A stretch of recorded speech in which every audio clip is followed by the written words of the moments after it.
Hi guys, welcome back to my channel. It's been a while as usual. It's been a while. I think every few months I pop on here and say, hey, it's been a while. I'm trying to get back on routine. I'm really trying to get back on routine. I miss YouTube, so I'm trying to see how I can create a balance right now. Anyhow, for you all who's new, my name is Alicia. I am a licensed esthetician, primarily on my channel. If you go check a lot of my playlists and my videos, people know me for hair. So hairstyling, hair tips, inspiration is hair, right? Mainly, and then you'll see a few cooking videos here and there, some DIY projects, some vlogging whatsoever. Well, primarily, the channel has been known for hair.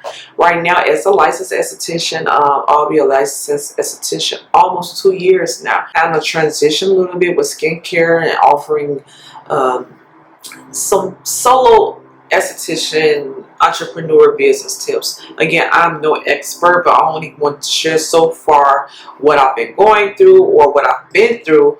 And so I kind of want to mesh this together on this channel just to add some variety.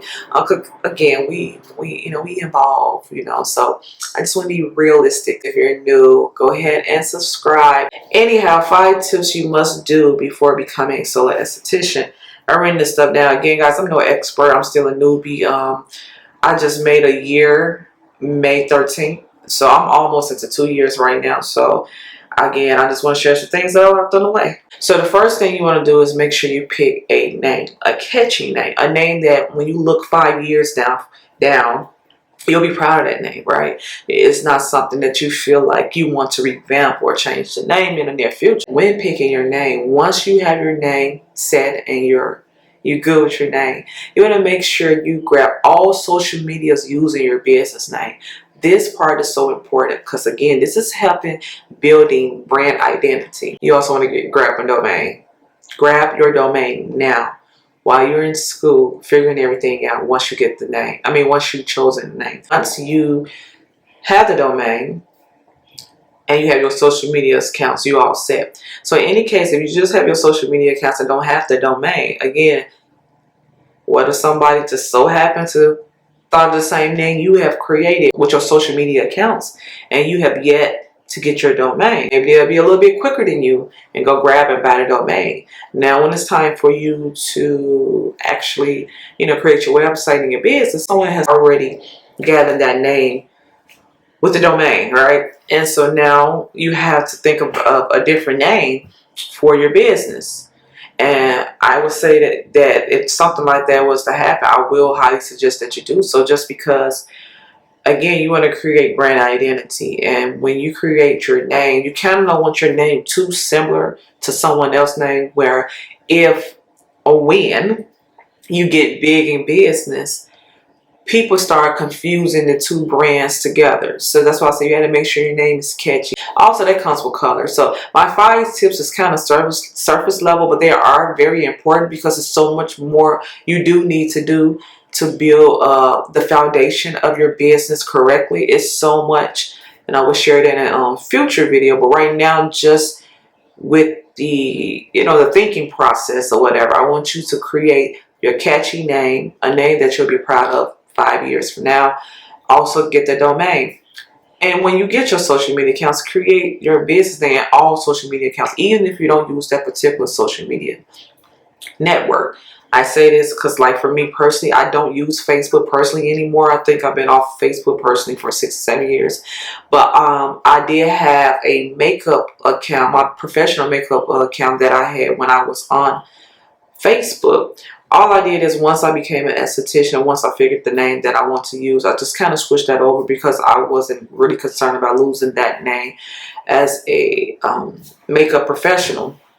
So I did that because they all under the same realm, so it didn't bother me so much. And so I still have a professional Facebook account for my aesthetic business. Domains doesn't cost that much. I know for me, I have plenty of domains. The plan is to use them.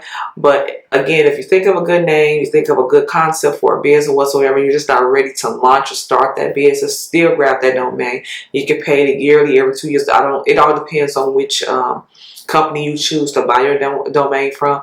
But once you get this is kind of a little bit part of the ownership part. It's more to ownership, but that kind of ease, where you could take a little bit more time to, create your ideas or whatever you need to do for that business. All right, so second tip I want to offer you all is the niche. So guys, I had to learn this on the way. For you, I don't know, and again, you can kind of see this on my channel. I'm a Jill of all trades, right? I'm into everything. When I learn, it's crazy. My mindset, I'm like a perfectionist when it comes to learning. I have to learn things, oh my God, top tier, right? Yeah, it's just crazy. And all the time, that's not good because that can mess with your mental. So I kind of been working on that, trying to find a healthy balance. I'm always into everything, right? That's what I'm known for. I'm always into everything. However, that can be a con when it comes to you in business sometimes. So again, when you're in school, you want to figure out, because it's going to change, because trust me, my whole concept with everything had changed by the time I was done with school. However, once you kind of figure things out, get into learning and educating yourself in school, you want to create you want to find a niche, right? So again, it's nothing wrong with having several niches, but when you're starting off, especially when no one knows who you are or what you offer, you want to kind of stick to one niche. So I suggest, like, whatever you are into the most, or you feel like you the most gifted at, or that you truly like and you wouldn't mind truly perfecting this particular service or treatment, you kind of want to stick with that as your niche, right? And once you establish that part, again, post. Don't be ashamed of posting. Posting, people like to see what people started from and where they are now. It just kind of give people inspiration, some type of hope. Again, if you constantly posting and people see the progression that you have in your business, they see how serious you are. It's like building already a relationship per se with your followers that can soon be potential clients. So think of it that way. Don't be ashamed. If you're in school, be proud that you're in school, because again, that's the first biggest step that's actually starting. So once you actually started, don't be ashamed. Post. Please post. And once you get that niche down, then it's okay to, perfect other niches per se. It's nothing wrong with that. But in the beginning, you kind of just want to create this brand identity that, say for instance, if your thing was lashes. And so I have, some estheticians who care less, licensed estheticians who just want to become lash artists. They had no concern or interest into doing facials, waxing, whatever. They just kind of want to do lashes. But anyhow, if your thing is lashes, perfect that.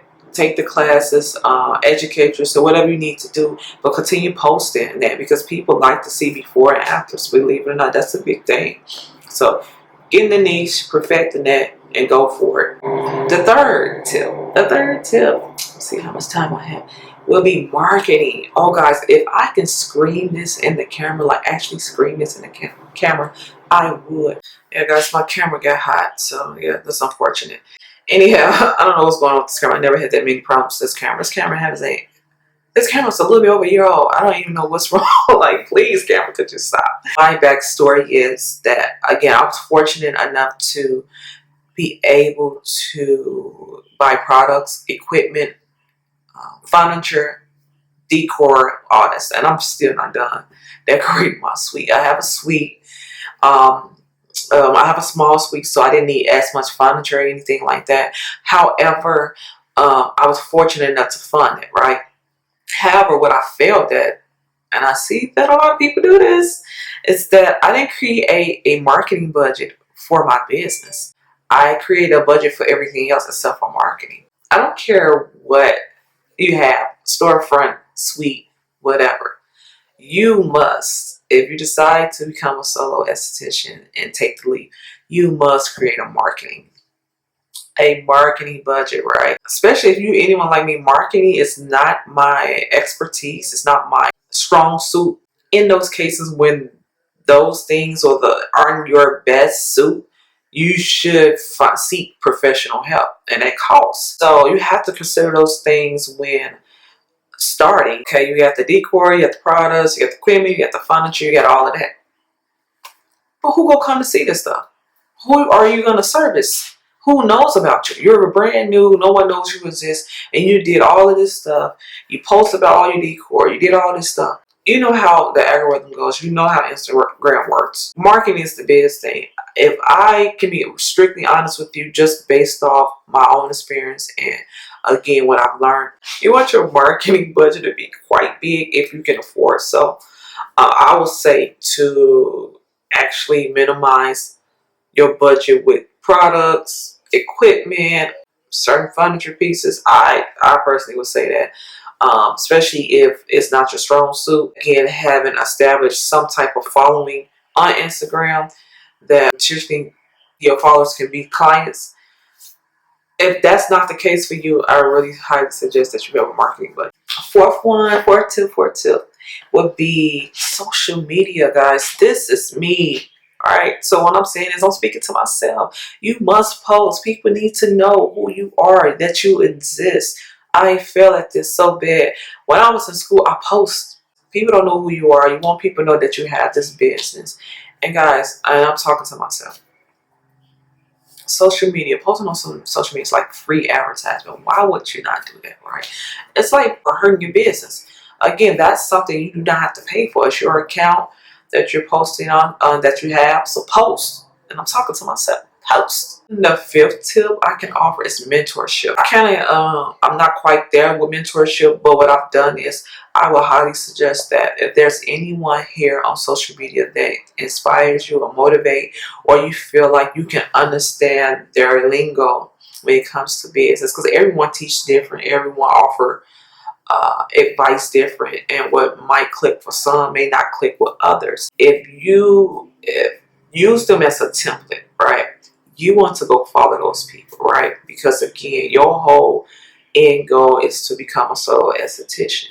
And if you feel like you can equate or understand their lingo on how they process went, go follow those people. Even if it's someone in your city that you admire or inspired by, go pay them a visit. Again, we're not going asking for any handouts in any case like that. But what you want to do is go and get a service done by them, right? Because at the end of the day, you're supporting them.